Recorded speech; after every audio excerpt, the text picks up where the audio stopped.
सभी को जय मसीह की। प्रभु का नाम का धन्यवाद हो। आज हम लोग पढ़ेंगे इफिसियों अध्याय 5। इसलिए प्रिय बालकों के समान परमेश्वर का अनुकरण करो और प्रेम में चलो, जैसे मसीह ने भी तुमसे प्रेम किया और हमारे लिए अपने आप को सुखदायक सुगंध के लिए परमेश्वर के आगे भेंट करके बलिदान कर दिया। जैसा पवित्र लोगों के योग है, वैसा तुम में व्यभिचार और किसी प्रकार के अशुद्ध काम या लोभ की चर्चा तक न हो, और न निर्लजता, न मूर्खता की बातचीत की, न ठट्ठे की, क्योंकि ये बातें शोभा नहीं देती, वरन धन्यवाद ही सुना जाए। क्योंकि तुम यह जानते हो कि किसी व्यभिचारी या अशुद्ध जन या लोभी मनुष्य की, जो मूर्ति पूजक के बराबर है, मसीह और परमेश्वर के राज्य में मिरास नहीं। कोई तुम्हें व्यर्थ बातों से धोखा न दे, क्योंकि इन्हीं कामों के कारण परमेश्वर का क्रोध आज्ञा न मानने वालों पर भड़कता है। इसलिए तुम उनके सहभागी न हो, क्योंकि तुम तो पहले अंधकार थे, परंतु अब प्रभु में ज्योति हो। अतः ज्योति की संतान के समान चलो, क्योंकि ज्योति का फल सब प्रकार की भलाई और धार्मिकता और सत्य है। और यह परखो कि प्रभु को क्या भाता है। अंधकार के निष्फल कामों में सहभागी न हो, वरन उन पर उलाहना दो, क्योंकि उनके गुप्त कामों की चर्चा भी लज्जा की बात है। पर जितने कामों पर उलाहना दिया जाता है, वे सब ज्योति से प्रकट होते हैं, क्योंकि जो सब कुछ को प्रकट करता है वह ज्योति है। इस कारण वह कहता है, हे सोने वाले, जाग और मुर्दों में से जी उठ, तो मसीह की ज्योति तुम पर चमकेगी। इसलिए ध्यान से देखो कि कैसी चाल चलते हो, निर्बुद्धियों के समान नहीं, पर बुद्धिमान के समान चलो।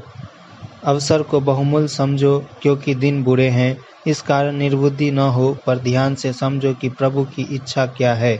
दाखरस से मतवाले न बनो, क्योंकि इससे लुचपन होता है, पर आत्मा से परिपूर्ण होते जाओ, और आपस में भजन और स्तुति गान और आत्मिक गीत गाया करो, और अपने अपने मन में प्रभु के सामने गाते और कीर्तन करते रहो।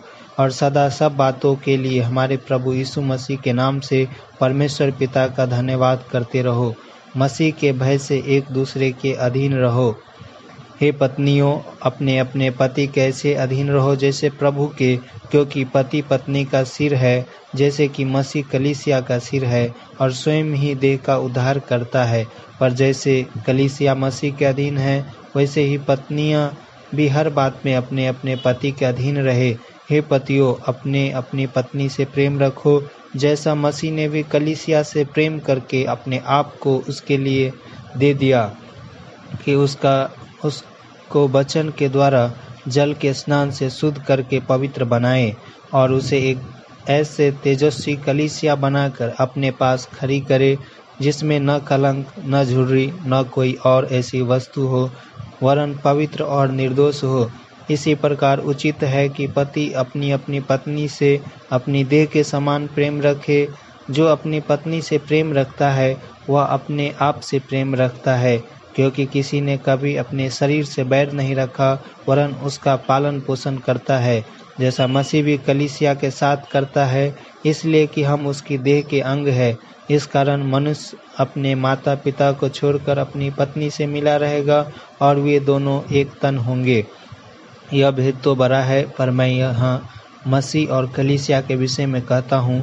पर तुम में से हर एक अपनी पत्नी से अपने समान प्रेम रखे, और पत्नी भी अपने पति का भय माने।